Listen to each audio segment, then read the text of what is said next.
Hi friends, നമുക്കിന്ന് ഇച്ചിരി കക്കാർച്ചി fry ചെയ്താലോ?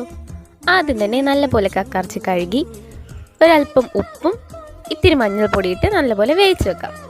അത് വെന്ത് മാറ്റിക്കഴിയുമ്പം ചട്ടി ചൂടാക്കി കടുക് പൊട്ടിച്ച് കുറച്ച് സബോളയും പച്ചമുളകും ചെറുതായിട്ട് അരിഞ്ഞ് ഇഞ്ചിയും കുറച്ച് വെളുത്തുള്ളിയും കൂടെ ചേർത്ത് നല്ലപോലെ വഴറ്റിയെടുക്കാം.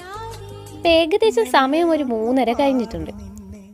ഇത്രയും സമയമായിട്ടും ഞാൻ ഇതുണ്ടാക്കാത്തതിൻ്റെ കാരണം എൻ്റെ പൊന്നു മോളാണ് കേട്ടോ. അവൾ ഇത്രയും സമയമായിട്ട് ഉറങ്ങിയിട്ടില്ലായിരുന്നു. അവളെയും കൊണ്ട് നടക്കുമ്പോൾ സമയം പോകുന്നത് അറിയത്തില്ല. അവൾ വന്നതിന് ശേഷം എനിക്ക് വന്ന മാറ്റങ്ങൾ ഓർക്കുമ്പം എനിക്ക് തന്നെ അതിശയം തോന്നുകയാണ്. ഞാൻ ഇത്രയും മാറിപ്പോയല്ലോ എന്ന് ഓർക്കുമ്പോൾ. വേറൊന്നുമല്ല, വിശപ്പ് ഒട്ടും പിടിച്ചു നിൽക്കാത്ത ആളാണ് ഞാൻ. എവിടെയാണെന്ന് പറഞ്ഞാലും വിശന്ന് കഴിഞ്ഞ് എനിക്ക് വട്ടിളകും.